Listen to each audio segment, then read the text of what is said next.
Today's June the 14th, 2012, and happens to be Flag Day, and we're interviewing Robert Bradshaw. Bob is a World War II United States Army veteran.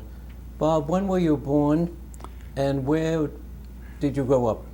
I was born in Westwood, New Jersey on 9/27/1918. That makes you how old? 93. And come September, you'll be 94 years old. That's right. Where did you grow up? In Hillsdale. Okay. I've been in Hillsdale my life except for probably 6 months as a baby. All right. You mentioned to me a story about in the wintertime when there was heavy snow on Piermont Avenue. The favorite sport of you and your friends was to do what? Well, I lived at the foot of Piermont Avenue, and we used to sleigh ride on Piermont Avenue. It was one of the well-known sleigh ride areas. You go from Kinnecamack Road all the way down to the Ice House, which nobody remembers probably anymore, but that's down on the second little curve. We had to attach 3 or 4 sleighs together to make it a really tandem. Good job. And what schools did you attend? I attended George White School as a child. I went to Park Ridge High. And how did your Army career come about? How did it start? I started the Army career in National Guard. My brother-in-law had belonged to a National Guard outfit a few years back, and the captain had decided to start a artillery outfit, and we were stationed in Hackensack. So I joined, and I enjoyed it. We went through a good year of it before. And what year was that? 1939. What happened following your National Guard service? You did it and... We were on National Guard service, and we went to Watertown for maneuvers, as you did every year as a National Guard. We came back, and actually what happened was, we came back and the fellow driving a motorcycle had an accident. So we got back, and I had to drive back. I was a driver at that time. Drive back partially to Watertown to pick up the motorcycle. We got back and we were home about 2 weeks, and we were called in as active service, which we went to down to Fort Dix, and we were assigned to the 44th Division at that time. And where did you take your basic training? Basic training was done in Fort Dix. In Fort Dix. In fact, we went in, our first year of service was supposed to be the end of it. And we went through close to the end of the year, and we went to Virginia, North and South Carolina to have maneuvers. And then on the way back, we found out that war was declared. And we were in Virginia at the time, so they told us you're going to get your 1 week's leave and you're back for good. So your National Guard was activated. That's what it amounts to? Yes. Became activated. And you were assigned to Battery C? 165th Field Artillery. I started out as a mechanic and a gun mechanic, both at the same shot at one time. You went to do a school, 13 weeks in Fort Sill, Oklahoma? Yes, I went to Fort Sill, Oklahoma for 13 weeks of training for artillery, everything from a .45 automatic to a .240 rifle, which was mounted on a flat car. You mentioned that the 155 millimeter, if that's the right word, had like a 6-inch bore, a 6-inch radius? It's about 25 millimeters to an inch, and a 155 was about 6-inch shell. That's a pretty big shell. It gets heavy after a while. Uh-huh.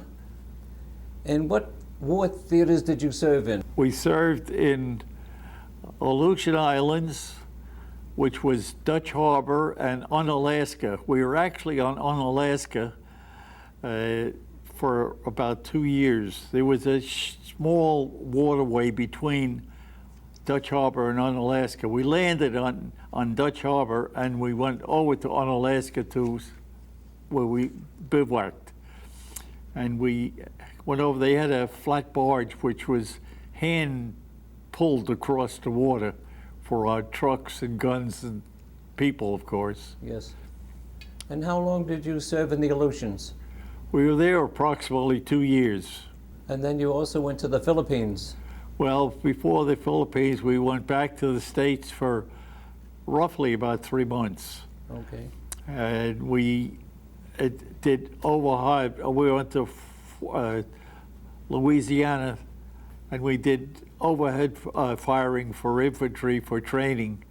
And from there, we went up to Washington, state of Washington, and we went up in there for training in climbing and handling the bad weather. What were your general duties in the artillery? My duty was, as I say, was auto mechanic and artillery mechanic.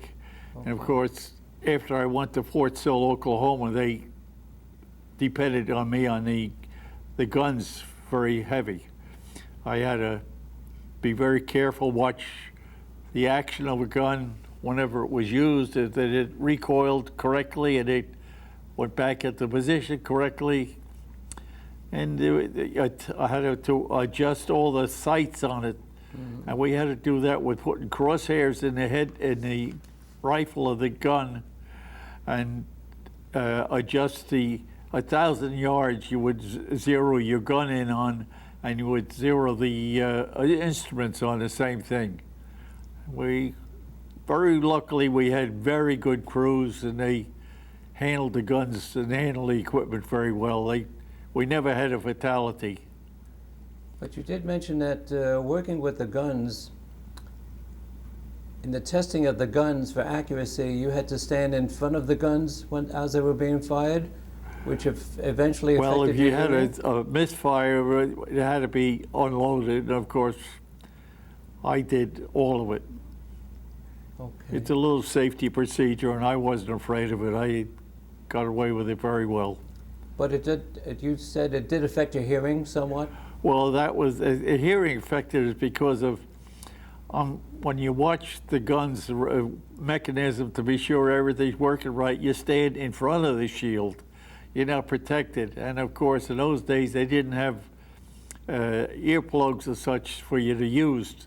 So of course, all they told you to do was holler. And it eventually affected my hearing. Yeah. How about combat service, Bob? What combat service did you see? Well, we were in the Aleutians. We went up on the part of after they had landed on Attu. They went up there, and we went up, and very interesting. There was one hill up in there which we called $1 Million Hill. The Japs are great for putting a tunnel through the top of a grade. So, and they would come out and fire at you from that side, throw mortars at you, such. We threw a lot of ammunition up in there and closed the tunnel many times. But they continued to open it. They finally gave up. And why was it called $1 Million Hill? Why? Because there was so much ammunition expended on it. Yeah. To close off the tunnel that they had. Yeah. They were great for tunnels. You mentioned that that was called cleanup duty. Yeah, well, it was actually a backup, because actually after the infantry went in, we came in and followed, and we were really a backup for the infantry. The infantry really got the dirty work. We had enough of it, but nothing like they did. And you mentioned they calculated there's some 10,000 Japanese in those areas? Yeah, well, that was down in the Philippines. Okay. They, when war was over, after they dropped the big bomb, we cleaned up down in the Philippines, and I was down there about 1.5 years. But they didn't realize there were as many Japs in the hills down there as there were, because we took approximately 10,000 out of the hills. And I drove a truck to take the prisoners to prisoner of war camp, which was down outside of Manila. And all as I had a 45 laying on a seat alongside of me. But I made sure I put the prisoners in the back, and I put them in so tight that they couldn't fall out. Had to take 3 of us to put the strap across the back because but they couldn't move. So it was a little bit of a safety factor in that respect. You said that they taught you some Japanese. Why? Well, they taught us Japanese when we were in the Philippines because they, as I told you, that we were intending to go to Japan. In fact, we missed the landing on Japan, thank God, by 2 weeks. The big bomb saved my life because our ship was all loaded. 2 weeks we were going to load up and head for the landing on Japan. By the big bomb, you mean the atomic bomb? Yeah, it's the atomic bomb, right, exactly. Okay. How about your officers? You had mentioned a First Sergeant Michelson. Our first sergeant was an old-timer. He had been in the National Guard a good time before, and he was a very good, very strong man. Mm-hmm. He was a good leader. He really was. He didn't ask you to do anything he wouldn't do himself. Okay. And we had a captain, if you recall, he came from down at Palisades area, but he was a former Army that had gone to school and became a captain. He was a very, very good captain. We admired him. He wouldn't ask you to do something he wouldn't do either. Was that Captain Scully? Yeah, Captain Scully, yes. Yeah. How about decorations, medals and ribbons, Bob? What did you earn? Well, I only remember the Good Conduct Medal, but I had 3 Bronze Stars, which represented action 3 different times, places.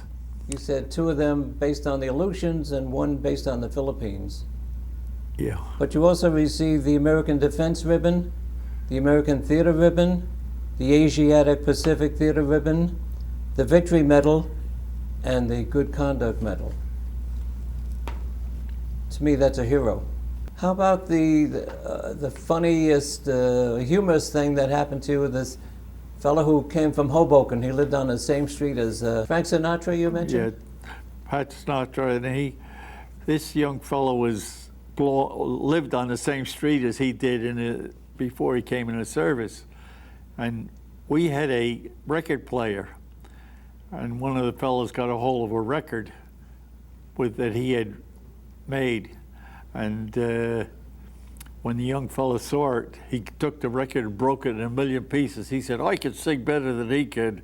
Uh-huh. He was kind of jealous of him. Yeah. How about the most dramatic event? You said something about the amount of snow that would fall up in the Aleutians within an hour. You'd have very heavy snowfalls.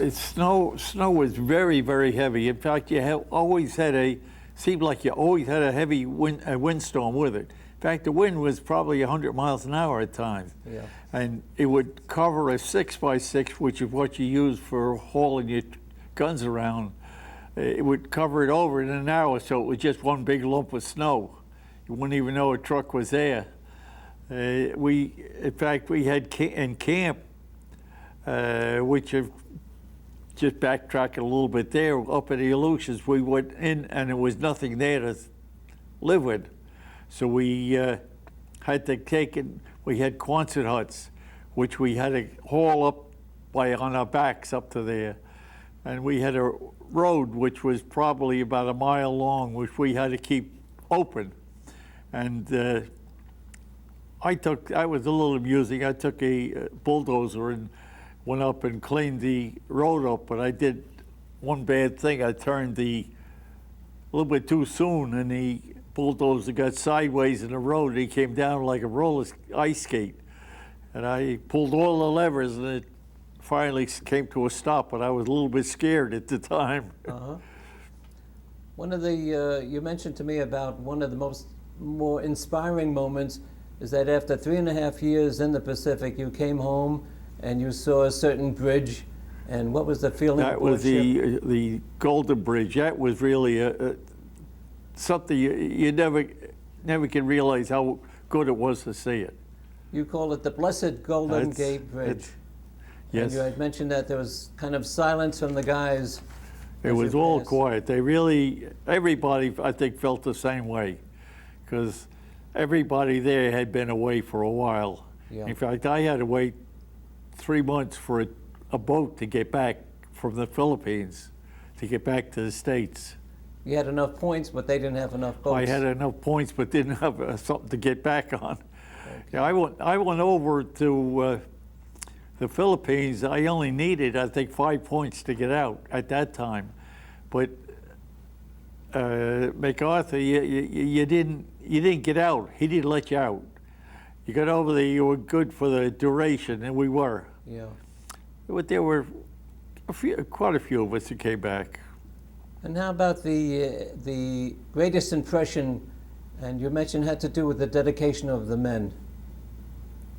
That's exactly right.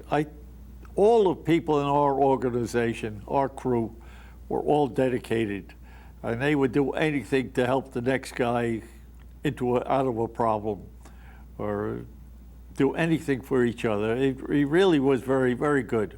Really was admired to see how well they worked together. Yes.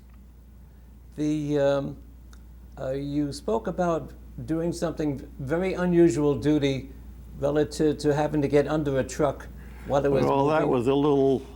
I had been in mechanics before I went in service, and I was kind of mechanically inclined, but the battalion commander knew that if you rode a truck in six-wheel drive over the highway any distance, you couldn't get him out, and that was bad.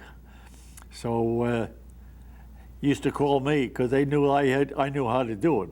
But I had one man that I would take with me, because I had to crawl underneath the truck, and with a bar I had to flip that thing out, but you had to move the truck a little bit, and I wanted somebody that knew what they were doing when they were back there.